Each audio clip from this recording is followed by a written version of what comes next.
E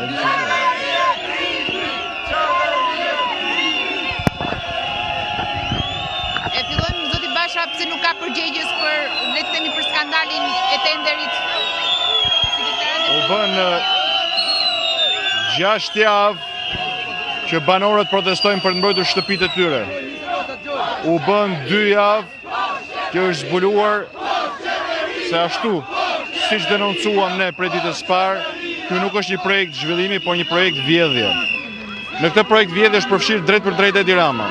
Dhe kjo është një nga arsyet kryesore pse nuk ka përgjigje. Afrimqendro është masha e Edi Ramës. Dhe përmes tij është zbuluar një aferë ndërkombëtare pastrimit parave të pista me hapjen e kompanisë në Shtetet Bashkuara të Amerikës në falsifikim të letrave zyrtare.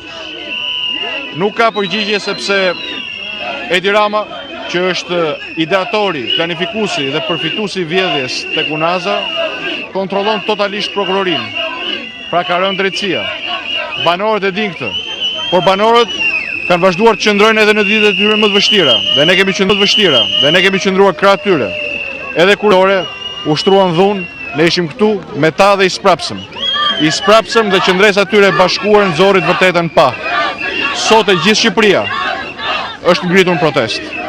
Protestat nga ajo më madhashtoria, kryengritja studentore, dhe protestat e Unazës, protestat e teatri, protestat e biznesit vogël për çmimin e naftës dhe të energjisë, janë shenja më e qartë e gjendjes së emergjencës kombëtare ku ndodhet vendi. Sot banorët e Unazës kanë protestuar bashkë me studentët. Ka 2 ditë që studentët i bëjnë thirrje qytetarëve të u bashkohen. Ndaj këtu nga Unaza Re dua t'i bëj thirrje të gjithë qytetarëve shqiptarë, të gjithë mbështetësve të opozitës, Partisë Demokratike, partive tjera opozitare, të dalin masivisht në mbështetje të protestës të studentëve. Edi Rama po luan me shëndetin e tyre, po luan me nervat e tyre në këtë kohë të ftohtë, po luan me fatin e tyre. Mos t'i lëm fëmijët tanë vetëm, mos t'i lëm studentët vetëm. Ftesa e tyre është e sinqertë, ndaj dhe unë sot dua që t'i drejtoj një ftesë gjithë qytetarëve të bashkohen me protestën e studentëve. Ne, Partia Demokratike, mbështesim plotësisht 8 pikat e tyre dhe kërkojmë realizimin e tyre. Ndërkohë, vetë Partia Demokratike ka 3 vite që kërkon shfuqizimin e ligjit për arsimin e lartë, i cili është burimi i krizës dhe degenerimit të arsimit. Natyrisht ky ligj nuk është në vetvete e keqja e vetme e Shqipërisë. Janë ata që aprovuan këtë ligj për të vjedhur dhe zhvatur xhepat e prindërve të studentëve, sepse nga njëra anë shqiptarët paguajnë taksa, po me këto taksa në vend që të bëhen konviktet, në vend që të bëhen bibliotekat, në vend që të bëhen auditorët, në vend që të financohet cilësia mësimdhënies, financohen fasadat e luksit, financohen zyrat e ministres, financohet kryeministria. Vetëm aq para sa ka hedhur Edi Rama te kryeministria dhe te godina e Lindita Nikollës do të mjaftonin për të financuar shumë shkolla, auditore, biblioteka e tjerë. Por financon më shumë për luksin e vetë, se sa që financon për shkollat dhe kopshtet e shqiptarëve. Vetëm kolltuqet e Edi Ramës dhe Lindita Nikollit bëjnë më shumë se sa pajisjet e domosdoshme për konviktet e studentëve. Pra ftesa ime sot nga Unaza është ndaj çdo shqiptari, ndaj çdo shqiptare, në veçanti ndaj prindërve të studentëve, t'ju bashkohemi masivisht protestës tyre. T'ju bashkohemi për t'i treguar sparja atyre dhe s'dyti Edi Ramës se nuk i lëm vetëm, se sbashku me ata jemi më të fortë se sa tinzia, makutëria dhe propaganda e tij mashtruese. Kjo është ftesa që kam sot nga Unaza Re, bashkë me përshëndetjen për banorët e Unazës Re, që pavarësisht prej hallave të tyre që s'kan mbaruar, jo vetëm që kanë qëndruar e vazhdojnë të qëndrojnë ditë për ditë këtu, po janë bashkuar edhe protestës studentëve. Është koha që gjithë shqiptarët ta bëjnë këtë. Zoti Basha, përveç deklarimeve dhe prezencës tuaj në protestën e banorëve të Unazës së Re, dhe pas këtij skandali, a ka nisur Partia Demokratike një padi në prokurori për gjithë këto skandale, apo jeni më thjesht në kuadrin e pjesëmarrjes në protestë? Partia Demokratike ka ndihmuar kërkesa banorëve, ka qenë që ne t'i ndihmonim, por padin që ata kanë çuar në prokurori. Pra, ka një padi në prokurori.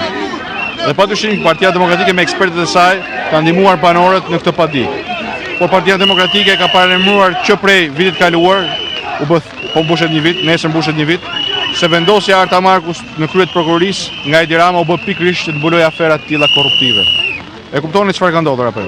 ka vendosur një garanci që të vjedh sa të mundet pa i hyrë gjem në kënd. Por planin ja kanë prishur studentët, planin ja kanë prishur banorët e Unazës re, ja kanë prishur rehatin, ndaj është vërsulur me propagandë, me shpifje, me mashtrime, me përçarje, me abuzime, me sjelljen e një hajduti psiqik që do me çdo kusht të mbuloj vjedhjen e tij, por nuk ka për të dalë dot. A ka projekte të tjera që Partia Demokratike po denoncon ndaj kreut të qeverisë, përveç projekte të tjera që janë korruptive në gjykimin tuaj dhe janë drejtuar drejt? Çdo projekt i agjencisë i autoritetit rrugor shqiptar që nga emërimi Afrim Qendrës komandohet drejt për drejt nga Edi Rama. Shikoni çfarë ndodh. Të gjitha tendrat fitohen në kushte dyshimta, afër çmimit çmimit tavan pra preventivit të plot të projektit. Në shumicën e rasteve me konkurrencë falso si këtu, pra me kompani që futen po njëra tërhiqet për të lejuar që ta marrë ajo që ka caktuar Edi Rama, dhe ndërkohë Edi Rama ka përfshirë ARSH-n dhe gjithë institucionet shtetërore në skemën më të madhe korruptive në Ballkan, të ashtu quajturin projekti 1 miliard euro të PPP-ve që ka shkuar deri tani në 2.2 miliard euro. Kjo është një skemë e hapur vjedhje. Edi Rama me 5 oligark po vjedhin paratë e taksave të shqiptarëve, ndërsa këtu tek Unaza Re ka dhe një aferë tjetër, të cilën ne po merremi me shqyrtimin e dokumentave dhe gjetjen e dokumentave, që tregojnë se i gjithë plani urbanistik këtu ka ndryshuar për të favorizuar krimin e organizuar që do të ndërtojë pallate shumë katëshe. Krimin e organizuar dhe faktorët krimit të organizuar. I referoni devijimit të Lumit Lana për të pasur dhe një aspekt më tjetër. Pasi të kemi analizën e plot dhe disa dokumenta shtesë do t'i bëjmë publike. Por dhe një herë ju them që gjithë aferave që ne sot kemi qeveri grabiqare, e cila nuk ka asnjë politikë. Politika e tyre e vetme është vjedhja, politika e vetme e Edi Ramës është vjedhja. Dhe përpos kësaj cinizmi dhe tallja, ka 11 ditë që tallet me studentët, ka 6 javë që tallet me banorët. Ka ardhur koha që shqiptarët ta kuptojnë se e vetmja mundësi për të dhënë fund kësaj situate është bashkimi dhe qëndresa një protestë kombëtare pa pushim. Ndoshta është pyetje utopike kjo që do të bëj unë tani, por në këto kushte kur le të themi Shqipëria ka dalë nga apatia për të protestuar, mund të kemi një skenar për zgjedhjet parakoshme? Duhet t'ju bëj fare të qartë që ne jemi në radh parë dhe mbi të gjitha ankat të banorëve dhe për zgjidhjen e halleve të tyre. Ne mbështesim totalisht protestën e studentëve dhe kërkojmë zgjidhjen e halleve dhe problemeve të tyre. Nuk ka opozita absolutisht asnjë nevojë të instrumentalizojë këto protesta për qëllimet e veta, për objektivat e veta politike. Natyrisht, jam i bindur që Edi Rama duhet largohet një orë më parë. Pa largimin e tij, Shqipëria do të vazhdojë të zhytet ditë për ditë mjerim ekonomik dhe në padrejtësi.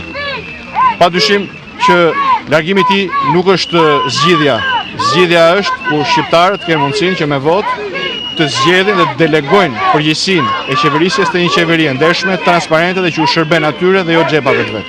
Zgjedhjet e parakoshme janë zgjedhje që do të jetë vullneti i shprehur në vetë. Nga Unaza për programin dhe strategjinë politike të Partisë Demokratike do të ishte e pandeshme në raport me praninë time këtu sot. Padyshim që opozita, Partia Demokratike dhe gjithë aleatët tanë opozitar janë në një fazë të avancuar të formulimit të zgjidhjeve politike afatgjata. Por koha tani është përqendruar në krah tyre banorëve, në krah studentëve dhe për të bërë thirrje gjithë qytetarëve të bashkohen me studentët.